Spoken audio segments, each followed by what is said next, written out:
నాచారంగుట్ట శ్రీ లక్ష్మీ నరసింహస్వామి ఆలయంలో అభివృద్ధి పనులు ఎలా జరుగుతున్నాయి, ఏడాది పాటు భక్తులు వచ్చే ఈ ఆలయంలో వసతులు ఏ విధంగా ఉంటాయో తెలుసుకోవడానికి మనతో పాటు ఈవో అన్నపూర్ణ గారు ఉన్నారు. ఆ మేడం గారిని అడిగి తెలుసుకుందాం. మేడం నమస్తే.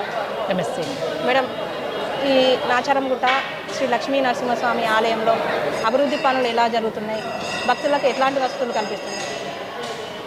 దేవాలయం యొక్క అభివృద్ధి పని వచ్చేసి మనకి మాస్టర్ ప్లాన్లో ఉంది. మాస్టర్ ప్లాన్లో వచ్చేసి మనకి దేవాలయం పూర్తిగా అభివృద్ధి చేయడానికి గత ప్రభుత్వంలో 100 కోట్లు కేటాయించమన్నారు, కానీ అవి శాంక్షన్ అవ్వలేదు.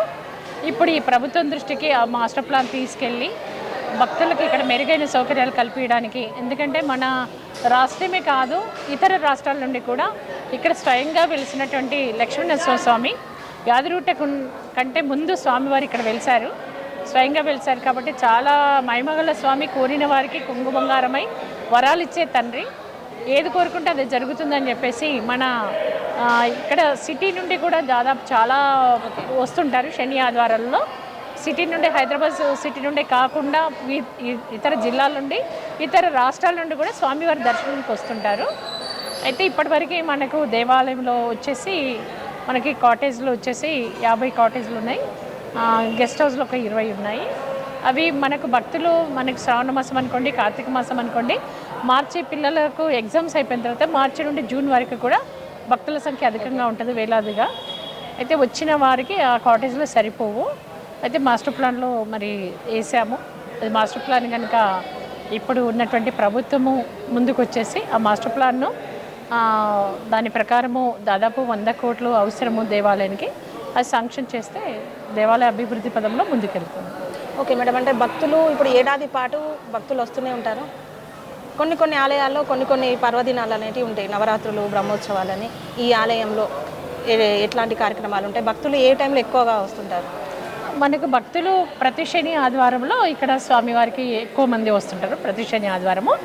మరి శ్రావణ మాసంలో స్వామికి ఇక్కడ సత్యవ్రతాలు చేయించుకోవడము, అట్లాగే కార్తీక మాసంలో పూర్తిగా చాలా ఎక్కువ మంది వచ్చేసి ఇక్కడ స్వామికి అభిషేకం చేసి కళ్యాణం చేసుకొని సత్యనారాయణ వ్రతాలు చేసుకోవడం చాలా విశేషం కార్తీక మాసంలో.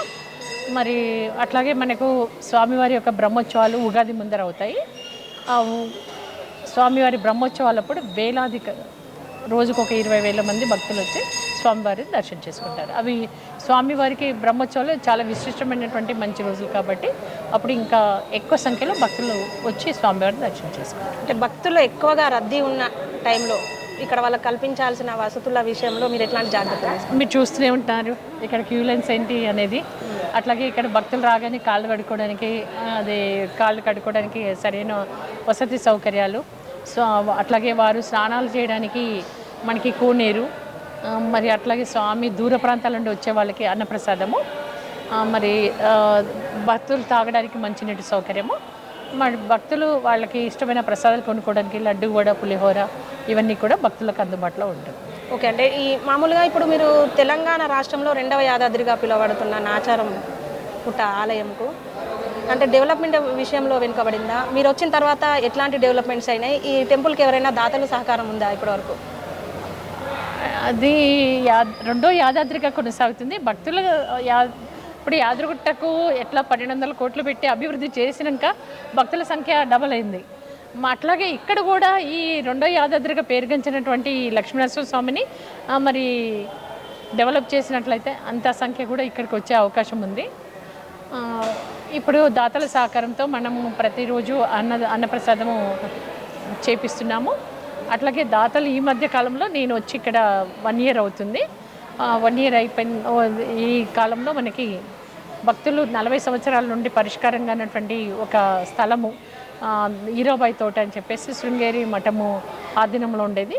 మరి మన నాచార గ్రామస్తులందరూ కూర్చొని అది దేవాలయానికి వచ్చే విధంగా అందరూ పరిష్కరించి మన దేవాలయానికి వచ్చే విధంగా కృషి చేశారు అందరూ. 28 గుంటలు శృంగేరి పీఠం వాళ్ళు మనకు ఒక 3 నెలల కింద మనకి హ్యాండ్ బ్యాక్ చేశారు.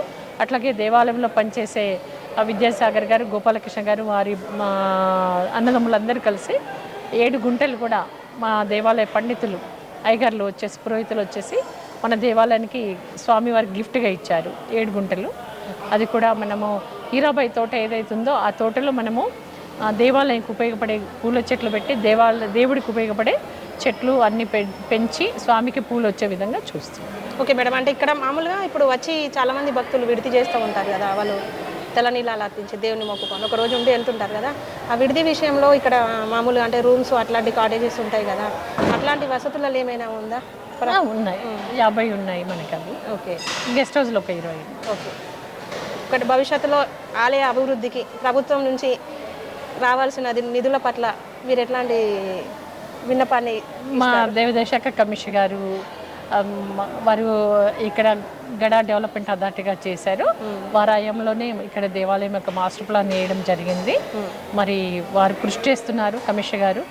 మరి వారి కృషితో తప్పకుండా ఈ గవర్నమెంట్లో ఈ దేవాలయంకి మాస్టర్ ప్లాను సక్సెస్ అయ్యి ఫండ్స్ కూడా వస్తాయని ఆశిస్తున్నాము. దేవాలయం అభివృద్ధి ఇంకా చాలా అభివృద్ధి చెందుతుందని ఆశిస్తున్నాము. ఓకే, థ్యాంక్ యూ అండి. ఇది నాచారంగుట్ట శ్రీ లక్ష్మీ నరసింహస్వామి ఆలయంలో పండుగ పర్వదినాలలో కాకుండా ప్రతిరోజు భక్తులు వేలాది సంఖ్యలో ఇక్కడికి వచ్చి దర్శనం చేసుకుంటారు, విడిది చేసి వెళ్తుంటారు. అట్లాంటి భక్తులకు ఎట్లాంటి అసౌకర్యం లేకుండా కూడా ఇక్కడ వసతులు కల్పిస్తామంటుంది. ఇంకా భవిష్యత్తులో ఇంకా చుట్టూ రాష్ట్రాల నుంచి తరలి వచ్చే భక్తుల కోసం కూడా ఇంకా అదనా వసతులు కల్పించడానికి ప్రభుత్వానికి అప్పీలు పెట్టుకోవడము, తర్వాత ఒక మాస్టర్ ప్లాన్ అనేది వేసుకోవడం అనేది జరుగుతుందని చెప్తున్నారు ఈవో అన్నపూర్ణ గారు. నాచారంగుట్ట నుంచి కెమెరా పర్సన్ సతీష్తో సోనీ, వరంగల్ టైమ్స్.